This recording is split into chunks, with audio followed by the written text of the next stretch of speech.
गायत्री माला श्लोक 16-16। चिन्मात्रं परमं बीजं चिन्मात्रं परमं फलं चिन्मात्रं परमं पत्रं मूलं ब्रह्मास्मि चिन्मयं चिन्मयी च स्वयं सृष्टिः चिन्मयी च स्वयं कृतिः चिन्मयश्च स्वयं कर्ता सर्वं ब्रह्मास्मि चिन्मयं। दुग्धे घृतं तिले तैलं पुष्पे गन्धो यथा स्थितः सर्वत्रावस्थितं तद्वत् तद्विद् ब्रह्मास्मि सौरभं। सद्भावेन जडे व्यासं चिद्भावेन जडे तथा मुक्तेष्वानन्दभावेन तद्विद् ब्रह्मास्मि सर्वगं। शुक्तो रुक्तं मरोनीरं रज्जो सर्पो यथा तथा मिथ्या ब्रह्मणि जीवोऽपि सत्यं ब्रह्मास्मि वास्तवं सत्यं ब्रह्मास्मि वास्तवम्। ओम ओम ओम।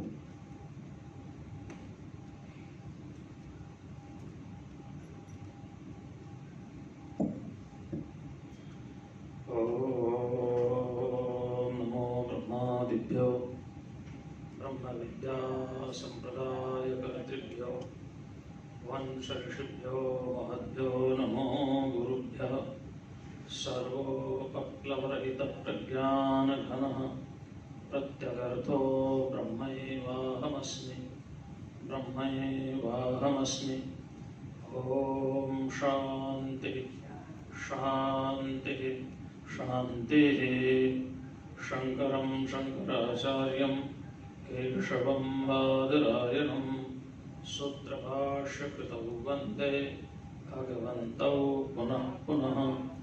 ईश्वरो गुरुरात्मेति मूर्तिभेदविभागिने व्योमवद्व्याप्तदेहाय दक्षिणामूर्तये नमः। ओम शांति शांति शांति। विचार पर विचार चल रहा है। वेदांत में विचार किसे कहते हैं? कल बताया था कि ये सारा का सारा संसार अज्ञान से प्रकट हुआ है और ज्ञान से ये विलीन हो जाता है। अच्छा, जाता कहाँ है? जैसे स्वप्न पुरुष का स्वप्न में दिखाई देने वाले पदार्थ कहाँ जाते हैं? थे ही नहीं, थे ही नहीं। जाएंगे कहाँ? पैदा होंगे तो जाएंगे ना। केवल प्रतीति मात्र थी, है ना। प्रतीत हो रहे थे कि नदी है, ऋषिकेश है, हरिद्वार है, रेलवे स्टेशन है, गंगा जी बह रही है ना, भगवान शिव जी का मंदिर है, कृष्ण जी का मंदिर है। जो भी कुछ हो रहा था सब प्रतीति हो रही थी, थे नहीं। और जब बोध हो गया तो प्रतीति समाप्त हो गई। तो जैसे स्वप्न काल में स्वप्न दृष्टा पुरुष के स्वाप्निक पदार्थ मिथ्या होते हैं, केवल प्रतीति मात्र रहते हैं, ऐसे ये संसार भी प्रतीति मात्र है। उस हिरण्यगर्भ विराट पुरुष का जैसे हमें बोध हो जाता है और हम उसके साथ एक हो जाते हैं तो फिर ये संसार रहता। तो अज्ञान प्रभाव, अज्ञान से पैदा हुआ, अज्ञान मन माया है। और संकल्पो विविधः, इसका कर्ता कौन है? संकल्प। हमारा संकल्प ही तो हमारा जन्म मरण का कारण है। भगवान का संकल्प ये सृष्टि है, हमारा संकल्प हमारी सृष्टि है। दो सृष्टि है, एक ईश्वर सृष्टि है, एक जीव सृष्टि है। ये जो समष्टि है वो ईश्वर सृष्टि है, समष्टि में जो व्यष्टि हो गए वो जीव सृष्टि है। मानव वृक्ष ईश्वर सृष्टि है, लेकिन ये कुर्सी ये जीव सृष्टि है। जीव ने वृक्ष नहीं बनाया, लकड़ी नहीं बनाई, लकड़ी को मॉडिफाई करके चेयर बनाई है। ऐसे ही परमात्मा के संकल्प से सृष्टि पैदा हुई और हमारे संकल्प से हमारी सृष्टि पैदा हुई, जो सीमित है, जितना परिवार है, भाई है, बंधु है, रिश्तेदार है, धन है, दौलत है, संपत्ति है, वहीं तक है। हमारी सृष्टि हमारी संकल्पना वाली है, परमात्मा की सृष्टि परमात्मा की संकल्पना वाली है। हमारी सृष्टि हमें बांध करके रखती है, और परमात्मा की सृष्टि ऐसे है जैसे एक मायावी होता है, वो दूसरों को तो प्रभावित करता है लेकिन स्वयं माया से प्रभावित नहीं होता। पहले बचपन में, अब पता नहीं आते नहीं आते, देखते थे एक बाजीगर आता था, आते रहते थे, फिर एक आम की गुठली दिखाता था, फिर एक गमला सा लाता था, फिर उस गुठली को उसमें लगा देता था, फिर उसमें आम का पेड़ निकलता था, फिर उसमें फल लगते थे। मतलब अब वो हमारे मन को बांध के रखता था, क्या करता था वो तो वो जाने, लेकिन वो जादू तो दिखाता ही था, जादू तो दिखाता ही था ना।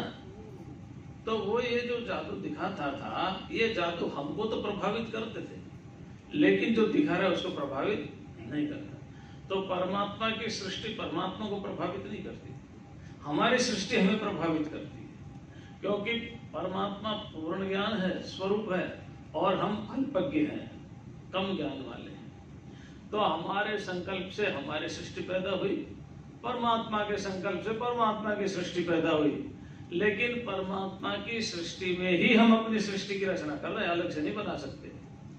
ठीक है, क्योंकि उपादान कारण वही है, निमित्त कारण वही है। केवल लकड़ी को मॉडिफाई करके कुर्सी बना सकते हैं, टेबल बना सकते हैं, है ना, खिड़की दरवाजे बना सकते हैं, लेकिन लकड़ी नहीं बना सकते। ऐसे ही जीव, ये शरीर ये परमात्मा का बनाया हुआ है, बस इस शरीर में मैं बुद्धि कर सकते हैं, ये मेरा है, ये मेरा भाई, ये मेरी बहन, ये मेरी पत्नी, ये मेरे पति, ये मेरी जमीन, ये मेरा खेत, ये मेरा मकान, ये मेरी गाड़ी, ये मेरा घोड़ा। तो इसमें मैं बुद्धि करके अपनी सृष्टि पे फंस सकते हैं बस। ठीक है ना। तो इसलिए इसका कर्ता कौन है? सृष्टि का संकल्प। किसका संकल्प? जीव सृष्टि का जीव का संकल्प, और विश्व सृष्टि का परमात्मा का संकल्प। ये विचार करना चाहिए। एतयोर्यदुपादानम् एकं सूक्ष्मं सदव्ययम् यथैव मृतघटादीनां विचारः सोऽयमिदृशः। और विचार कैसा होना चाहिए? एतयोः माने दोनों का, सृष्टि का और संकल्प का, है ना। उपादान माने मेटीरियल कॉज, उपादान कारण। सत एकमात्र सत है। तीन कारण में, एक निमित्त कारण, एक उपादान कारण और एक साधारण कारण। जैसे एक घड़ा बनाया, घड़े में कुम्हार हो गया निमित्त कारण, मिट्टी होगी उपादान कारण, और कुम्हार की पत्नी है, गदा है, चाक है, जो कुछ भी है सब वो हो गए साधारण कारण, है ना। वो सब साधारण कारण। ऐसे काल है, देश है, ये सब साधारण कारण है। लेकिन माया, अज्ञान, अविद्या, प्रकृति, ये सृष्टि का उपादान कारण है, ईश्वर इसका निमित्त कारण है। लेकिन यहाँ ऐसा है कि जैसे स्वप्न में स्वप्न पुरुष पदार्थों का देखता है, तो वही उसका निमित्त कारण होता है और वही उसका उपादान कारण होता है। परमात्मा जगत को बनाने के लिए अलग से कोई मटेरियल लेकर के नहीं आता कि कोई मैटर होगा, कोई पदार्थ होगा, कोई द्रव्य होगा, कोई प्रकृति होगी, चलो उससे जगत बनाना। नहीं, अपने ही अंदर से, अपने ही शक्ति के द्वारा, अपनी ही माया को प्रकट करके और ये सारा विश्व प्रपंच रचा करके खड़ा हो जाता है। तो इस जो सृष्टि हमें दिखाई दे रही है, ये चूंकि है, भले ही जैसी दिखाई दे रही वैसी ना हो, पर है तो ना तो नहीं कर सकते हैं। सन्नाप्य सन्नाप्य भयात्मिकानो, भिन्नाप्य भिन्नाप्य भयात्मिकानो, सांगाप्य संगाप्य नंगाप्य भयात्मिकानो, महद भूता निर्वचनीय रूपा। ना हम इसको ना कह सकते, ना हाँ कह सकते, ना इसलिए नहीं कह सकते कि हमें दिखाई दे रही है, इसलिए नहीं कह सकते कि जब बोध होता है तो ये रहती नहीं है, जैसी दिखाई दे रही वैसी नहीं रहती, बदलता रहता, परिवर्तन होता रहता है। तो अगर है तो इसका उपादान भी है ही होना चाहिए, यानी सत्य ही होना चाहिए, रियल होना चाहिए।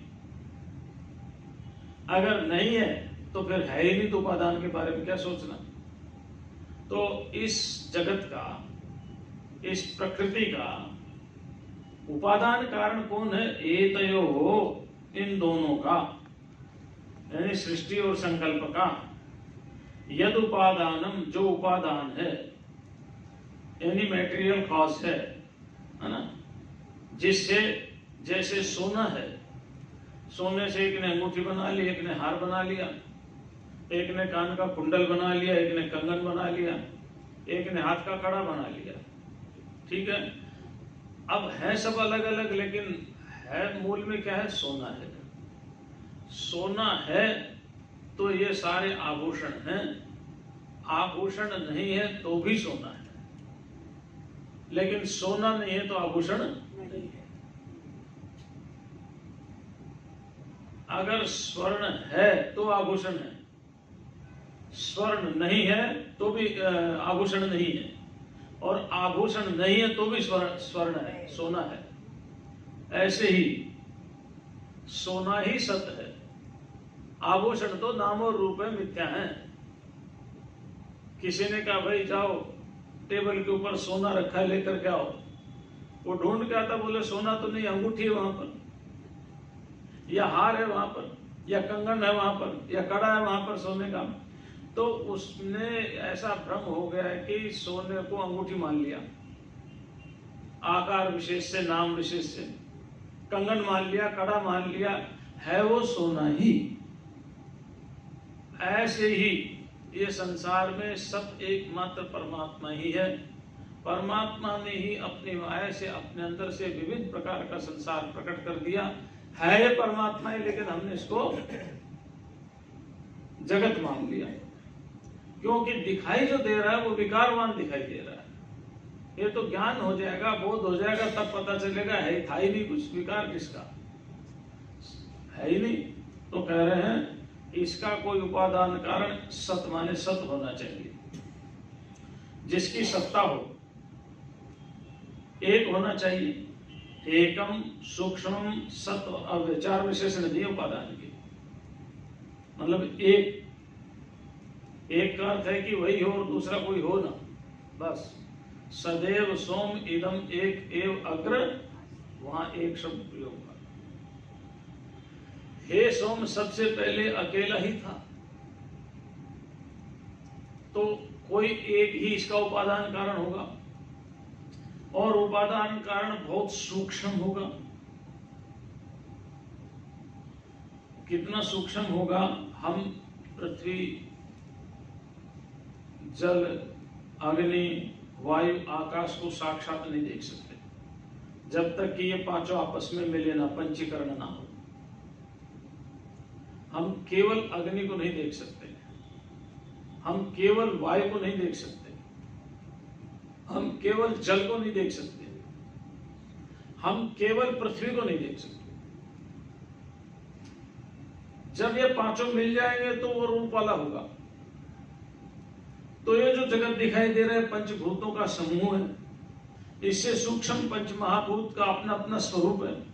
पंचतन मात्राएं और सूक्ष्म है, पंचतन मात्राओं से अहंकार और सूक्ष्म है, अहंकार से बुद्धि सूक्ष्म है, बुद्धि से प्रकृति सूक्ष्म है, और प्रकृति से भी कितना सूक्ष्म है, ठीक है ना, बहुत सूक्ष्म है। तो इतना सूक्ष्म है कि हम वहां जा ही नहीं सकते, दिखाई देता नहीं, जान समझने में आता नहीं। तो कोई एक होगा और कोई सूक्ष्म होगा, और सत होगा, असत से कुछ पैदा होता नहीं। ना सतो विद्यते भावो, ना भाव विद्यते सत। खरगोश के सिंह से कोई धनुष नहीं बनाया सर, होता नहीं। आकाश के फूलों की किसी ने माला नहीं पहनी, और मृग मरीचिका से, मृग तृष्णा से किसी की प्यास बुझी नहीं। अगर इसका उपादान सत नहीं होगा तो ये जगत दिखाई भी नहीं देगा, क्योंकि सत पदार्थ से ही प्रकट होता, असत से कुछ भी पैदा नहीं होता। असता सत जायेता, ये जो उपनिषद में कहा असत से सत पैदा हुआ है, उसका भाव अनभिव्यक्त, जब पदार्थ था तो उसको असत कहा है, और जब अभिव्यक्त हो गया तो उसको सत कह दिया। लेकिन सत त्रिकाला बाधित है, तीनों कालों में एक रस में विद्यमान रहता है। और अव्यय, जिसका कभी घटना बढ़ना ना हो, नाश ना हो, खर्च ना हो, व्यय ना हो, कम ज्यादा ना हो, छोटा बड़ा ना हो। यथैव मृत घटादीनाम विचार सोयम दृश, जैसे मृत घटादि यानी मृत्तिका, मिट्टी, मृत्तिका माने मिट्टी, जैसे मिट्टी घड़े का कारण है। अब घड़ा ध्वंस हो गया तो भी मिट्टी है, घड़ा है तो भी घड़ा मिट्टी रूप ही है। घड़ा ध्वंस हो गया तो भी घड़ा मिट्टी में ही मिलना है। तो मिट्टी सत है और घड़ा नाम रूप वाला होने के कारण मिथ्या है। बस दिखाई दे रहा है एक घड़ा है, लेकिन ऐसा रहेगा नहीं, एक दिन टूट जाएगा, विकारी हो जाएगा। तो जो वस्तु सदा रहती हो उसको सत कहते हैं, और जिस वस्तु के न रहने पर कोई कुछ दिखाई नहीं देता, लेकिन घड़े के अस्तित्व समाप्त होने पर भी मिट्टी का अस्तित्व रहता है। तो जैसे मिट्टी उपादान कारण है घड़े का, ऐसे ही परमात्मा इस जगत का उपादान कारण है। बस अंतर इतना, मिट्टी स्थूल है तो हमारी समझ में आ जाता है, परमात्मा बहुत सूक्ष्म, वो समझ में नहीं आता कि वो चेतन से ही कैसे जड़ जगत प्रकट हुआ है, क्योंकि अनंत शक्तिमान है, उसकी माया परंपार है।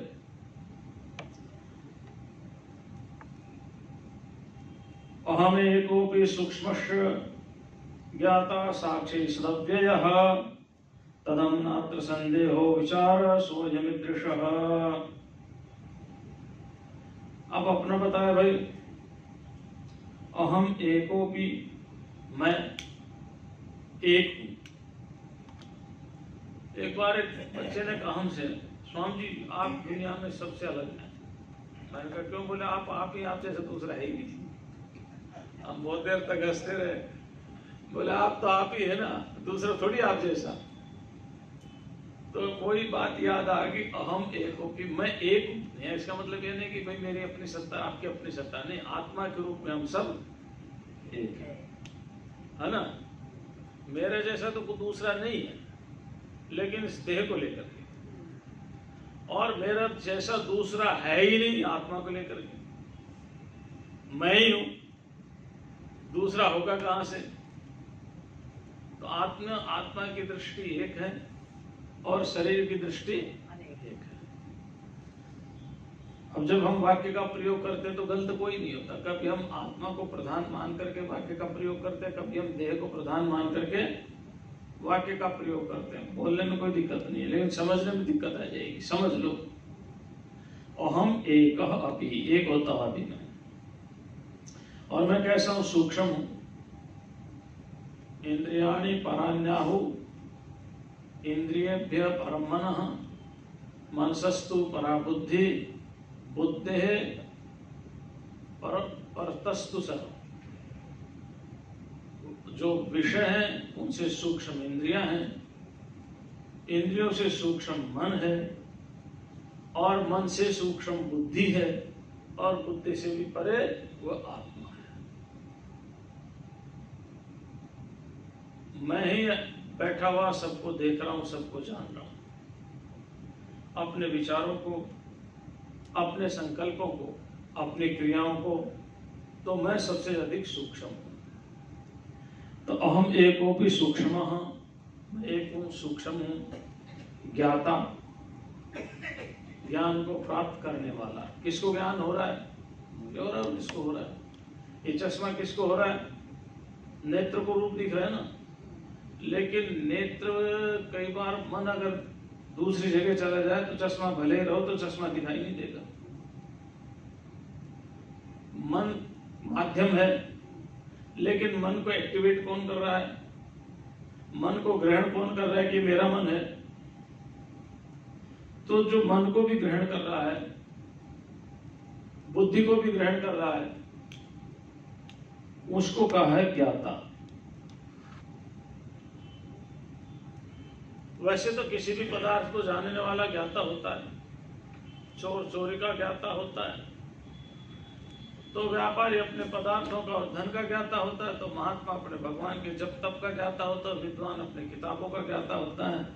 हम और आप दोनों सत्संग के ज्ञाता है, सत्संग कर रहे हैं, आनंद ले रहे हैं, इससे बढ़िया क्या होगा, है ना।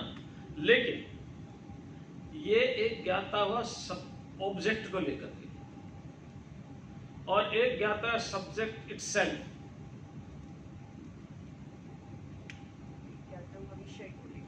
वो विषय को लेकर के। भाई मैं ये चश्मा जान रहा हूं, लेकिन ये जो जान रहा है सारा ज्ञान उसका अपना ही है, और वो ज्ञान एक ही होता, अनेक नहीं होता। तो ज्ञाता साक्षी ही, एक है दृष्टा और एक है साक्षी, दो शब्द है ना। तो दृष्टा और साक्षी में क्या फर्क है? दृश्य के कारण उसको दृष्टा कहते हैं, और साक्ष्य के कारण उसको साक्षी बोलते हैं। दृश्य सारा जगत, और हमारी मनोवृत्ति है साक्ष्य। तो जो संसार को देख रहा है वो दृष्टा है, और संसार को देख करके अनेक प्रकार की कल्पना कर रहा है, अच्छा या बुरे की, ग्रहण या त्यागने की, जैसी भी उसकी भावना है, उससे मन में वृत्तियां पैदा हो रही है। इन वृत्तियों को जो देखने वाला है उसको साक्षी कहते हैं, क्योंकि दृश्य है नहीं वहां पर, तो आप उसको दृष्टा कैसे कहेंगे? विचार तो दृश्य है नहीं, वो तो बहुत सूक्ष्म है। जब दृश्य होगा तो दृष्टा कहलाएगा ना, दृश्य तो है नहीं। इसलिए अंतःकरण की वृत्ति को जानने वाले को साक्षी बोलते हैं। और सत है, अव्यय है, तदम नात्र संदेहो,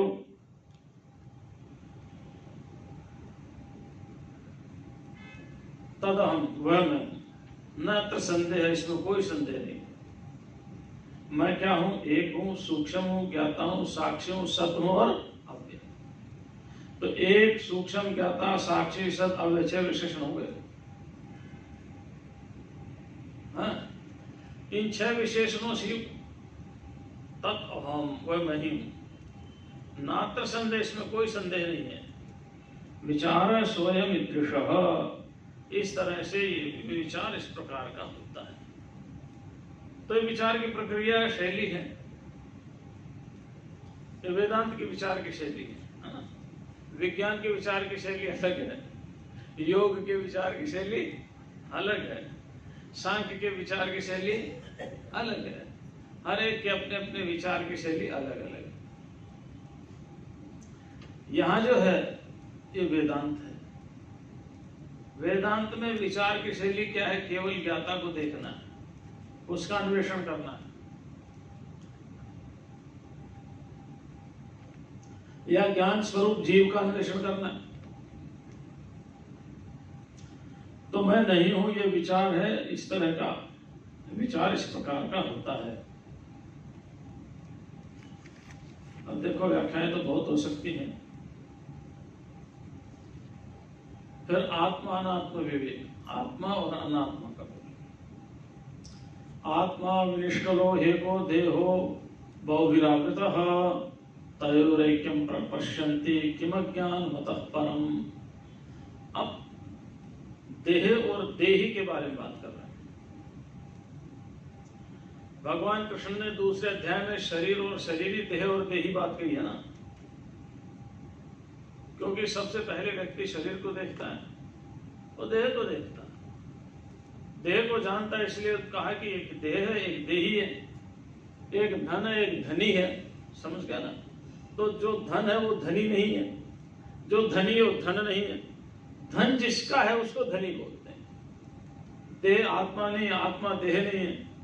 देह जिसका है उसको देही बोलते हैं। तो देही माने आत्मा।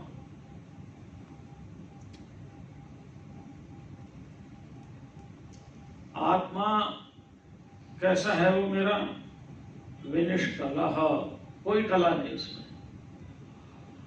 कलाएं सारी अविद्या में, माया में है, बंधन में है। कलाएं क्या, घटना बढ़ना भी कला है, खाना पीना भी कला है, कमाना भी कला है ना। जितनी क्रियाएं हो सब कला में हो, चाहे कैसी भी क्रिया हो। मैं माला फेर रहा हूं, माला फेरना एक क्रिया है,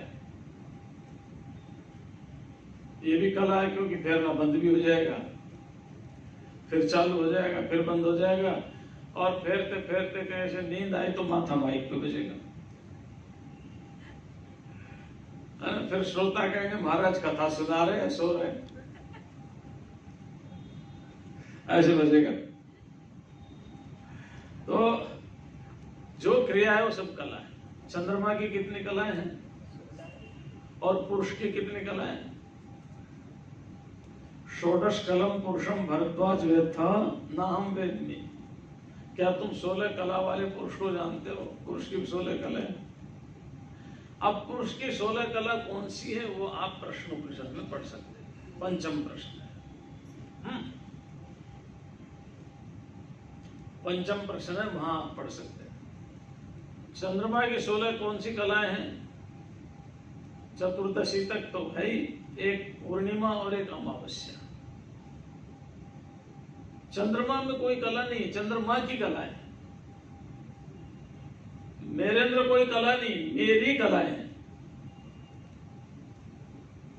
देह है तो ये कलाएं दिखाई दे रही, देह नहीं तो दिखाई नहीं देगी। तो विनिष्कला अच्छी प्रकार से जिसमें कलाएं निकल गई, क्रिया खत्म, क्रिया नहीं है हमारे अंदर। क्रिया माया में, अविद्या में, जब तक देह तब तक क्रिया है, देह नहीं तो क्रिया भी नहीं। आत्मा विनिष्कलो हेको एक। देखिए उन्हीं बातों को भगवान बार बार कह रहे हैं ताकि हमारा मन सुदृढ़ हो जाए। यानी एक आत्मा क्या है? एक। हम बहुत आत्मा ना माने, नहीं तो गड़बड़ हो जाएगा। देह बहुत है, जीव बहुत है, चिदाभास बहुत है ना, अनेक, अनंत नहीं अनेक।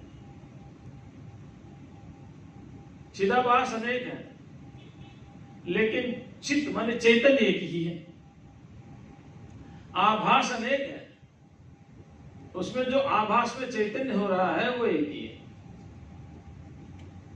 चैतन्य में भेद नहीं, आभास में भेद हो सकते रहो, कोई बात नहीं, लेकिन चैतन्य में भेद नहीं है।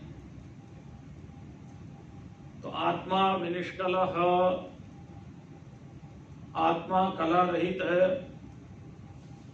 इसीलिए अध्यात्म रामायण में हनुमान जी पूछते हैं, भगवान आप कौन है? राम जी से। राम जी बोलते हैं कि हनुमान जी सीता जी से पता करो। सीता जी के पास पते चले गए, माता जी प्रणाम, ये राम कौन है? बोले कोई नहीं है ही नहीं कुछ, इनमें कोई पराक्रम ही नहीं है, कोई साहस नहीं, कोई धैर्य नहीं, कुछ नहीं है राम। तो बोले वो लंका में रावण को किसने मारा था? बोले मैंने मारा था। सीता जी क्या बोली? युद्ध किसने किया था? मैंने किया था। तो बोला मैं समझा नहीं। हनुमान जी ने कहा, माता कहने लगी देखो मैं शक्ति हूं, शक्तिमान है। शक्तिमान शक्ति को लेकर के ही कुछ कर सकता है, नहीं तो कुछ नहीं कर सकता। अब मान लो एक शरीर है, उसमें प्राण निकल गए, है ना? अब रो रहे सब, रो क्यों रहे? अभी तो है ना ये। लेकिन प्राण निकल गए तो बोल नहीं पाते, शक्ति निकल गई तो न बोल पाता। एक राजा थे, उन्होंने एक हाथी पाल रखा था और राजा को हाथी बहुत प्रिय था। घोषणा करवा दी, जो इसके मरने की सूचना देगा उसके प्राण ले लूंगा। एक दिन हाथी मर गया। अब ये सूचना कौन दे राजा को? सूचना देनी जरूरी, नहीं तो फिर वैसे फांसी पर चढ़ा देगा। तो राजा ने, उसने मंत्रियों ने मुनियादी फिरवा दी, सूचना भिजवा दी। जो कोई इसकी सूचना राजा को देगा कि उनका हाथी मर गया, उसको बहुत भारी इनाम दिया जाएगा। तो पहले इनाम जमीन दे देते थे, भाई चलो 10 गांव तुम्हारे, है ना, उसको 1 जिला दे देंगे बस, और क्या करेंगे। तो एक व्यक्ति आया, बोला मैं बता दूंगा, शर्त मंजूर होगी, पैसे ले लिए। अब राजा के पास गया, बोले महाराज आपका हाथी तो बहुत अच्छा था, पर महाराज आपका हाथी तो इतना अच्छा था, कल से जंगल में लेटा हुआ है, भूखा, कुछ खाया नहीं, बहुत अच्छा हाथी था आपका।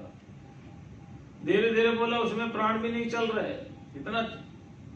राजा ने कहा तुम मर गए? बोले ये मैं नहीं कहूंगा, ये मैं कैसे कह सकता हूं मर गया, वो कोई गति नहीं कर रहा, कोई चेष्टा नहीं कर रहा, पैर हाथ पैर नहीं हिला रहा, सांस भी नहीं ले रहा।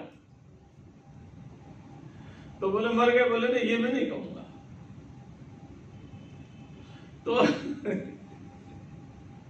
तो बात यह है कि ये कलाएं जो है ना, ये कलाएं जीव की अपने अंदर तभी तक है जब तक प्राण चल रहे, श्वास चल रहा है। देही देहो बहुविरावृत, और देह कैसा है? बहुत है। आत्मा एक है और शरीर, देखिए आत्मा 2 नहीं है, शरीर तो हजारों है। देहो बहुभिरावृता, देह तो अनेक तत्वों से मिलकर के बना, बहु भी माने बहुतों के द्वारा, आवृत माने घिरा हुआ है। तो देखो एक बोलने की शैली है ना, देह किससे, ये हमारा देह तो अनेक है, और ये देह जो है ना, आत्मा देह में फंसा हुआ है, पहले अन्नमय कोश है, फिर प्राण में है, फिर मनो में है, विज्ञान में है और आनंद में है। लेकिन यह शरीर को पता है कि बहुतों से बहुत में बहुत शरीर है, कितने शरीर है काउंट नहीं कर सकते। जो पसंद आए उस शरीर में जाकर के बैठ जाओ, उस तरह के कर्म करके। जीवन का उद्धार करना है तो सत्कर्म करो, मनुष्य शरीर मिल जाएगा। आगे अपना जब तब ध्यान करते करते परमात्मा की शरण में जाओ, और एक दिन आत्मा का भी ज्ञान हो जाएगा और परमात्मा का भी ज्ञान हो जाएगा, दोनों का ज्ञान हो जाएगा। तयोः ऐक्यम प्रपश्यन्ति किमज्ञानमतः परम। और आश्चर्य की दोनों अलग अलग होते हुए भी इन दोनों की एकता का अनुभव करते हैं, इससे बड़ा आश्चर्य और क्या होगा।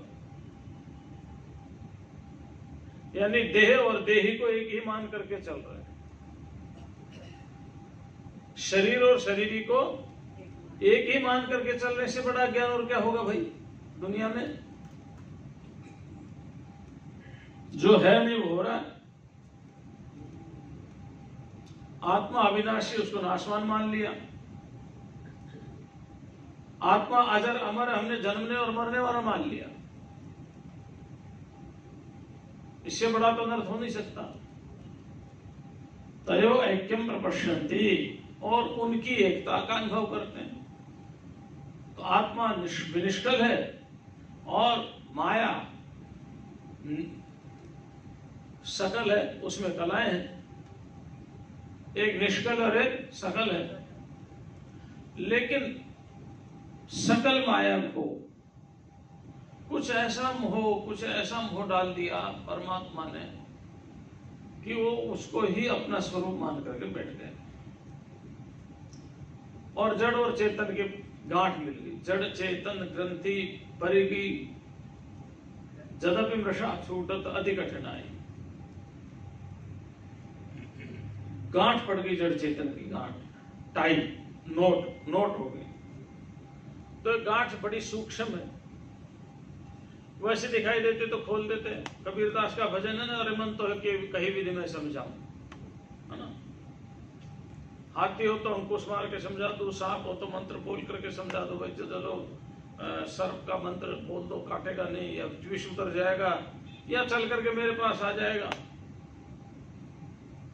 घोड़ा हो तो चाबुक मार के तुझे काबू में कर लूं। अनेक वहां पर विकल्प दिए भजन में।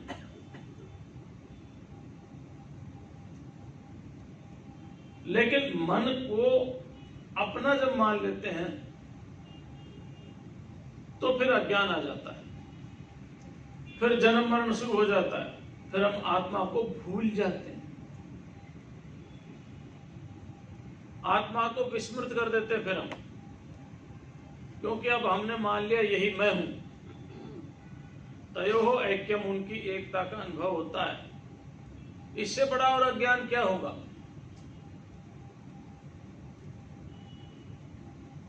यानी दुख को ही सुख समझ लिया, इससे बड़ा ज्ञान कोई होगा?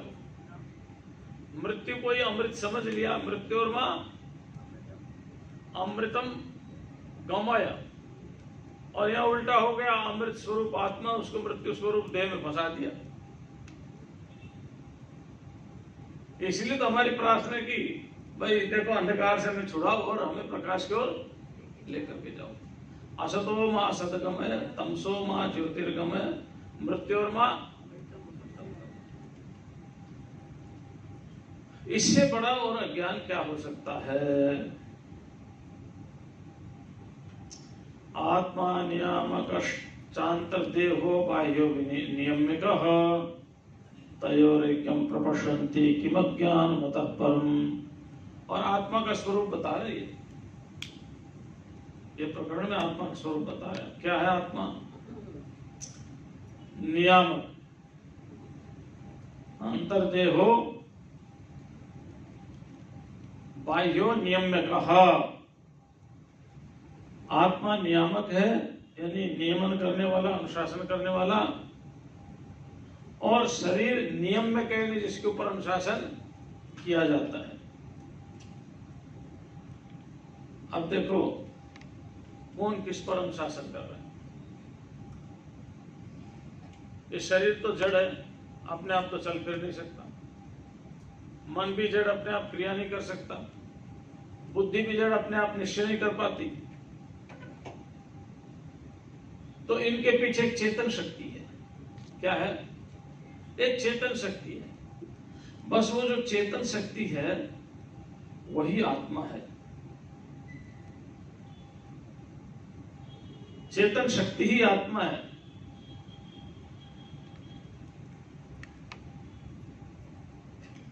जो सबका नियमन करती है। और अंतर्देह मतलब शरीर के अंतर्देह माने हमारे 3 प्रकार का शरीर है ना, जो कारण शरीर का भी आधार है। अहंकार मात्र का कह लो, कारण शरीर का कह लो, है ना, उसका भी जो आधार है, उसका भी जो नियामक है, उसका भी जो अनुशासन करता है। और शरीर जो है बाह्य नियम में कहो, शरीर बाहरी है, आत्मा अंदर है। बड़ी विलक्षण बात है। जो बाहर है उसको तो ढूंढना क्या दिखाई दे रहा है, लेकिन जो अंदर है उसको भी हम बाहर ढूंढते हैं। जो अंदर बैठा है उसको भी हम बाहर ढूंढते हैं कि शायद यहां मुझे मिल जाए। और विलक्षण बात है।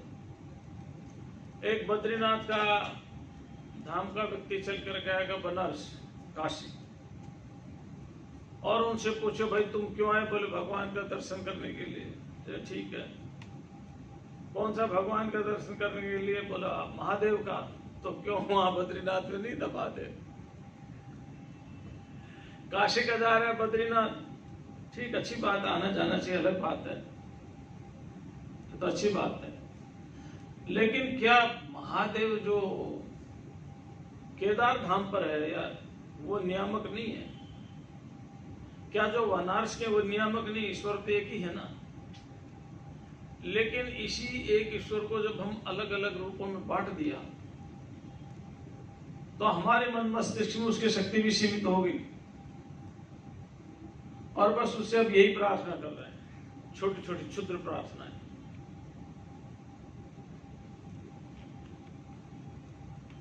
तो आत्मा नियामक है, अंदर है, देह बाहर है, और नियम में। तयोर एकम प्रपश्यन्ति, इनकी जो एकता का अनुभव करता है, इससे बड़ा ज्ञान क्या हो सकता है? यानी धन, संपत्ति। भागवत में बड़ी सुंदर प्रसंग आता है राजा बलि का। जब दोपहर में सब कुछ दान कर दिया तो भगवान ने कहा तू तो बड़ा झूठ बोलता है, तीसरा पैर बताओ कहां रखो। तो प्रहलाद ने बहुत सुंदर बात की, भगवान आपने मेरी संपत्ति को नापा ना दी। जिसकी ये संपत्ति वो तभी है, भले उस समय देह दृष्टि से ही कहा हो, लेकिन इसका अर्थ है सूक्ष्म में अवस्था में वो ऊंचाई पर पहुंच गए साधना के द्वारा। तो अभी तो है।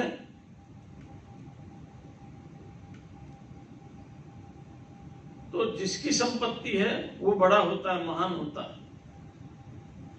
जो नियमन करने वाला है वो महान होता है, और जो नियामक होता है वो, उनकी जो एकता देख रहा है, भला इससे बड़ा और अज्ञान क्या हो सकता है। एक और श्लोक कर लेते हैं। आत्मा ज्ञानमय पुण्यो देहो मांसमयो शुचिः तैक्यम प्रपश्यन्ति किम अज्ञान मतः परम। आत्मा ज्ञानमय पुण्य, आत्मा ज्ञान स्वरूप है और पुण्य है। देह मांस का लोथड़ा और कुछ भी नहीं है और अपवित्र है। देखो, एक है पवित्र और एक है अपवित्र। कूड़े का ढेर यहां पर वो अपवित्र है। सूर्य की रोशनी पवित्र है, लेकिन सूर्य की रोशनी कूड़े पर गिर करके भी अपवित्र नहीं होती। इसलिए देह जब अज्ञान की निवृत्ति हो जाएगी और ये जीव ब्रह्म स्वरूप हो जाएगा, तो फिर वो जो अपवित्रता है वो भी खत्म हो जाएगी।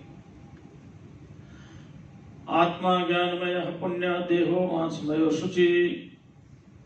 ज्ञान स्वरूप आत्मा है। आत्मा क्या है? ज्ञान स्वरूप, ज्ञानमय। क्योंकि सारा ज्ञान तो आत्मा को ही हो रहा है ना। और पुण्य संसार पाप आत्मा पुण्य। पाप का मतलब ये मत समझना जिस ढंग से मैं पाप शब्द का प्रयोग करूं उसके इतना ही अर्थ है कि दुख रूप, समझ रहे ना, दुख रूप। और आत्मा पुण्य, आत्मा पुण्य है। पुण्य माने सत्कर्म। लेकिन आत्मा में कर्म होते नहीं, इसलिए पाप पुण्य भी नहीं होते। तो इसलिए पुण्य का अर्थ यहां पवित्र लेना पड़ेगा। क्या लेना पड़ेगा? आत्मा ज्ञानमय पुण्य, आत्मा ज्ञान स्वरूप और पवित्र है। देहो मांसमयो शुचि ही, देह मांसमय और पवित्र है। देखो भगवान शंकराचार्य की विशेषता कैसे आत्मा को और देह को अलग कर दिया। इस शरीर में जो बंधा हुआ चेतन है वो मांस नहीं है। मांस माने शरीर, देह, सूक्ष्म स्थूल देह। यहां मांस किसका अपलक्षण है? स्थूल देह का। लेकिन जो सूक्ष्म है, आत्मा है, वो इससे एकदम भिन्न है। तयोरेकं प्रपश्यन्ति किम अज्ञान मतः परम। फिर भी हम उन दोनों की एकता का अनुभव करते हैं। मैं शरीर हूं, ये मेरा अनुभव होता है। मैं शरीर से भिन्न हूं, ये कितनी बार अनुभव होता है? ईमानदारी से बताना जरा। वहां तो ये है कि वो हमारे एक महात्मा थे पंजाब के। तो पंजाब में पहले सत्संग होते थे तो खुले मैदान में होते थे। एसी उसी का इतना प्रचलन था नहीं, एसी हॉल का इतना प्रचलन नहीं था। हमारे एक मित्र हैं, वो तो एसी हॉल में कथा करते हैं, राजाधिराज है वो। लेकिन उन्होंने भी कभी कथा शुरू की होगी तो मैदानों में ही की होगी, क्योंकि उस समय ऐसा ही था सबके साथ। आज सभी एसी में ही करते हैं। तो जब लोग आते थे और कथा सुन के जाते थे, से पीछे से कपड़ा झाड़ते थे तो कहते थे देखो सत्संग तुम सुनो, कथा तुम सुनो, लेकिन पल्ला झाड़ के मत जाना, यानी यहाँ की बातें ही छोड़ करके मत जाना, अपने साथ भी लेकर के जाना। तो ये जो विचार है यहाँ पर,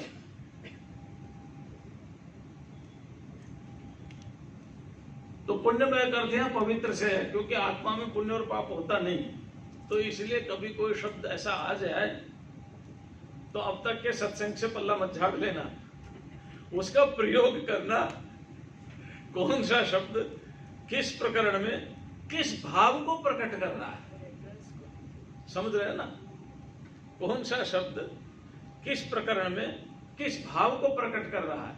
अब हम क्या आत्मा तो पुण्य स्वरूप है, तो क्यों भाई आत्मा ने कोई सत्कर्म किए थे जो पुण्य स्वरूप हो गया, है ना? पुण्य श्लोको नलो राजा पुण्य श्लोको युधिष्ठिर, है ना?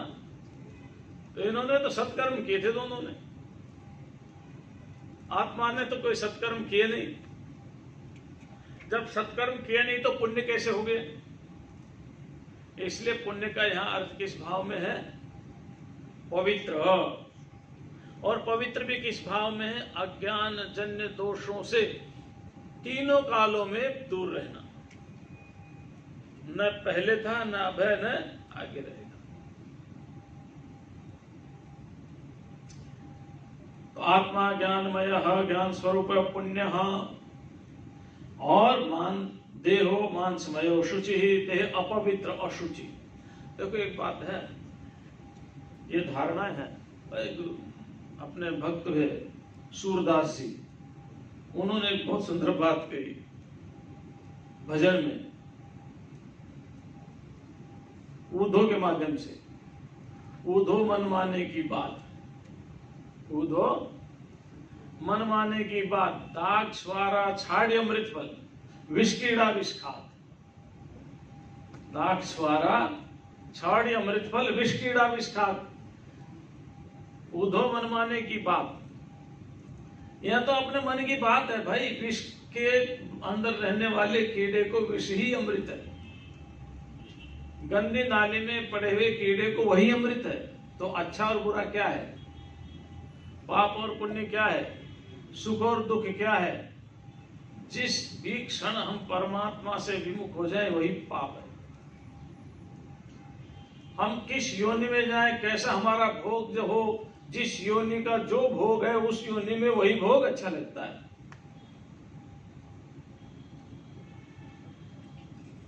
इसलिए कभी कभी शब्दों का अपने भाव लेना पड़ता है। तो पवित्र माने अज्ञान और अज्ञान के कार्यों से कभी संबंध जिसका रहा ही ना हो, कभी ना रहा हो।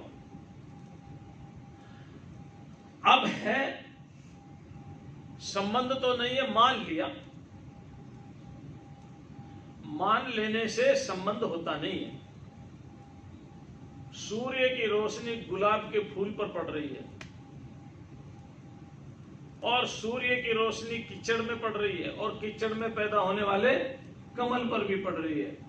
अब बताओ, सूर्य की रोशनी कीचड़ में लिपायमान हुई या कमल के फूल में लिपायमान हुई या गुलाब के फूल से लिपायमान? वो तो निर्लेप है। हमने मान लिया कि यार ये गंदा है, यार रोशनी ये गंदी होगी, इस रोशनी से काम नहीं चलाते, दूसरी रोशनी से चलाते हैं। अच्छा, बड़ा विलक्षण है। आजकल तो पवित्रता क्या होगी देखो, बताइए। सब घरों में पानी एक ही जगह से आता है ना? शौचालय में भी वही पानी है और रसोई में भी वही पानी है। तो कौन सा पानी पवित्र हो गया और कौन सा पवित्र हो गया?